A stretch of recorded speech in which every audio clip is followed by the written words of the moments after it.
வணக்கம் நம்பரில் இந்துக்கள் விழித்திரு நம்பர் வணக்கம். இந்த பதிப்பக்கம் சப்ஸ்கிரைப் பண்ணுங்கள், ஃப்ரெண்ட்ஸ் ஷேர் பண்ணுங்கள், சப்போர்ட் பண்ணி சூப்பர் தேங்க்ஸ் ஜெயப்பட்ட டு சப்போர்ட்டிவ் அண்ணாமலை சேனல். இன்றைக்கி கன்னியாகுமரி வந்திருந்தார். வழக்கம் போல் காங்கிரஸ் திமுகவுக்கு ஒரு வாரி விட்டார்.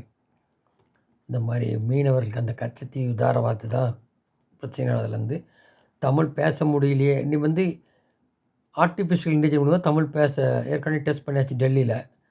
அதை உறுதிப்படுத்திட்டு வருங்காலத்தில் அந்த நமோ ஆப் அப்படிங்கிறத அவர் பேசுகிறது எங்கே பேசினாலும் கேரளாவோ எந்த மாநிலம் பேசினாலும் உடனே தமிழில் வரும். இங்கே பேசின வீடியோவும் தமிழ்லையா அவர் வாயிலே தமிழில் பேசுகிற மாதிரி கேட்கலாம் அப்படிங்கிறத மோடி சொன்னார். அதை அண்ணாமலை என்டோஸ் பண்ணார். தமிழில் பேசினார்னா கதையை மாறிடுன்ற திருமாவளவனே சொல்லியிருக்காரு ஒரு காலத்தில். அது இனி ஆர்டிஃபிஷியல் இன்டெலிஜென்ஸ் மூலிமா நடக்க போகுது, வரவேற்கத்தக்கது. அடுத்து பார்த்தீங்கன்னா, இதுக்கு முன்னாடி இருந்த ஜனாதிபதி ராம்நாத் கோவிந்த் தலைமையில் ஒரே நாடு தேர்தலுக்கு கேட்டிருந்தாங்க.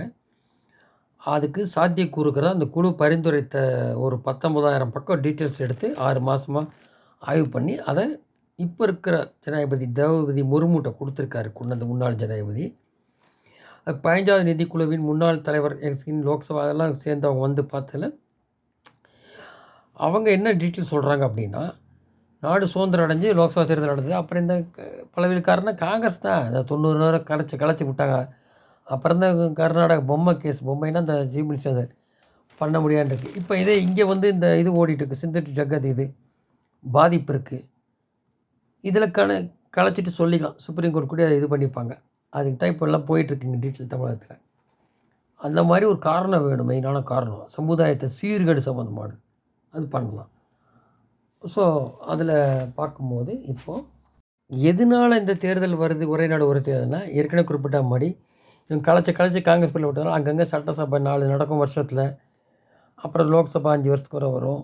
இந்த மாதிரிலாம் இருக்கிறனால அந்த அதிகாரிகளோ போலீஸ் தரப்போ வேறு இடத்துல மக்களுக்கும் ஒரு வேலை நடக்க மாட்டேங்குது, எக்ஸ்பென்சஸ் ஜாஸ்தி ஆகுது. எப்போ பார்த்தா எலெக்ஷனு, அதிகாரி வேலை செய்கிறது மக்களுக்குள்ளே தடைப்படுது. இப்படி பல பிரச்சனைகள் இருக்குது.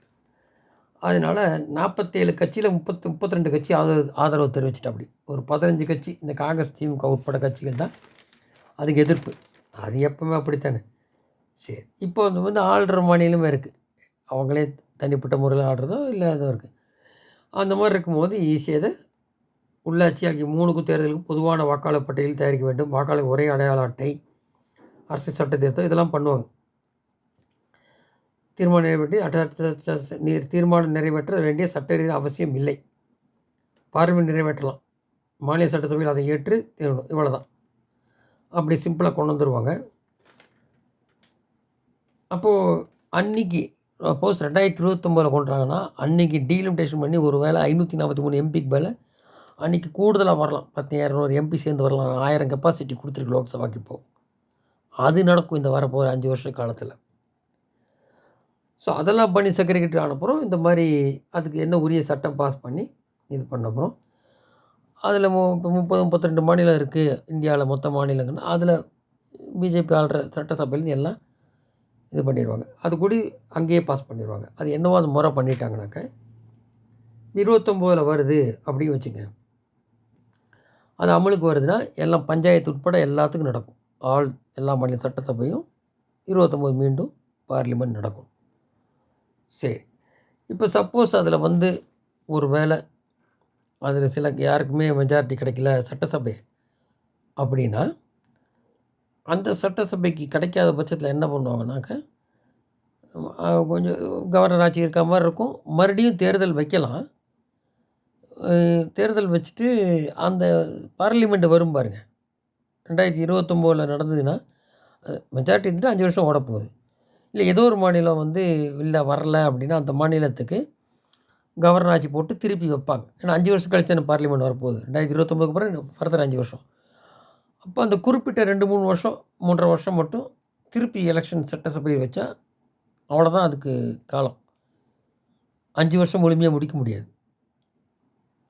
ஏன்னா அது மெஜாரிட்டி இல்லாதனால திருப்பி அங்கே வைக்கலாம்.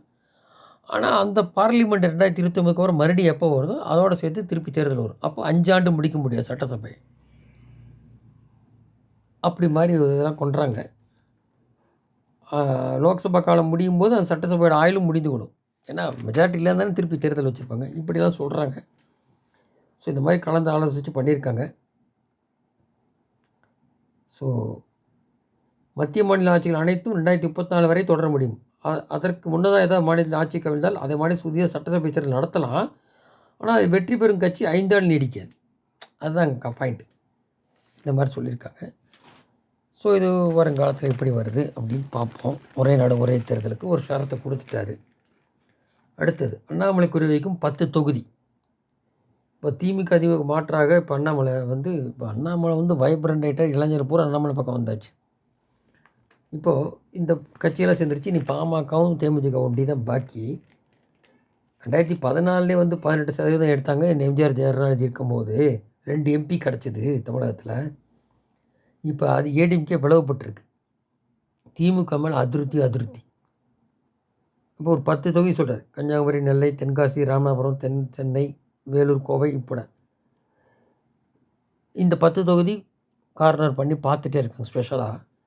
இதுவே பாமக தேமுக வந்துருச்சுன்னா அடுத்து இன்னொரு 10 ஸ்லாபு. தேனி, சிதம்பரம், விழுப்புரம், சேலம், கள்ளக்குறிச்சி, திருவள்ளூர், ஆரணி, தூத்துக்குடி ஒரு 10 தொகுதி. இந்த திட்டத்தை கடந்த ஆண்டே மோடிட்டு சொல்லிட்டார் அண்ணாமலை. அதுபோல் சங் பரிவார் அமைப்பு இருக்கு இல்லையா, அவங்க ஒரு 10 தொகுதி கேர் எடுத்து பண்ணுவாங்க, 5 தொகுதி. ஸோ இந்த மாதிரி இருக்கும்போது இதில் இன்னொன்று இருக்குது. இப்போ ஆளுங்கட்சி அதிருப்தி. இந்த கஞ்சா கொன்றான் பெற்றோர்களே பசங்கள்லாம் ஒன்றும் ஒரு சொல்ல முடியல. ஒரு வாக்குறுதி நிறைவேற்றலை. சும்மா தனக்கு தானே பெரும் பேசிட்டு இருக்காரு. இந்த பக்கம் உடஞ்சி போய் கிடக்கு ஏடிஎம்கே. ஸோ 2 பேருமே சீஃப் மினிஸ்டர் இருந்தவர் சரி இருக்கவும் சரி வைப்ரண்ட் லீடர்லாம் கிடையாது. ஏதோ வந்துட்டார் அங்கே இங்கே அப்படி ஏடிஎம்கே 8 பேர் இழுத்து வந்துட்டார். அவ்வளோதான். ஆட்சியில் இருக்கிறனால தாட்டிகிட்டு இருக்கு டிஎம்கே, அவ்வளோதான். ஸோ இப்போ வைப்ரண்ட் இவர் லீடர்னால இது எத்தனை தொகுதி கன்வெர்ட் ஆகும்னு சொல்ல முடியாது. சுனாமி மாதிரி அடிச்சுங்கிறாரு நம்ம. ஸோ மக்கள் ஏன்னா இப்போ மோடி தான் வருவான் தெரியும். அந்த பக்கம் பிரதமர் கேண்டிடேட் இல்லை, எல்லோரும் தெரிஞ்சு போச்சு மோடி வர. இப்போ பாரு, இன்றைக்கி போய் கன்னியாகுமரி முடிச்சுட்டாருங்களா. இப்போ திருவனந்தபுரம் போயிட்டு மறுபடியும் 18th 19th கோவை இந்த பக்கம்லாம் பிரம்மாண்ட கூட்டம் போட போகிறாங்க. 18-10 மறுபடியும் இங்கே இருப்பார். இது 5வது முறை வந்தது. இன்றைக்கி கணக்கெடுத்தால் இது 5, மறுபடியும் 18-19 6வது மாதிரி வைப்ரண்ட்டாக போயிட்டுருக்கு. அதனால் இப்போ இவங்களதே பாருங்கள், அந்த உதயநிதி ஒய்ஃப் அந்த படம் எடுத்ததில் சிங்கப்பூரோடைய உதயநிதி எங்கேயோ ஃபோன் கால் ட்ராப் பண்ணாங்களா ஜாபர் சாதிக்கிட்ட தெரில. இவங்க மேலே அவதூறு போட்டிருக்காங்க. அதாவது என்ன காரணம், இதை தடுக்கணும், குழந்தைகள் பாதிக்குதுன்னு சொன்னால் யார் சொல்லிக் கொடுத்தான்னு தெரியல. ஸ்டாலின் இவங்க 2 பேர் மேலே அவதூறு, பழனிசாமியில அண்ணாமலை மேலேயும். அது பார்த்துப்பாங்க என்னன்றதை. ஸோ இப்போ இது எங்கே எப்படி இதாக போகுதுங்கிறது வருங்காலத்தில் தெரிய வரும்.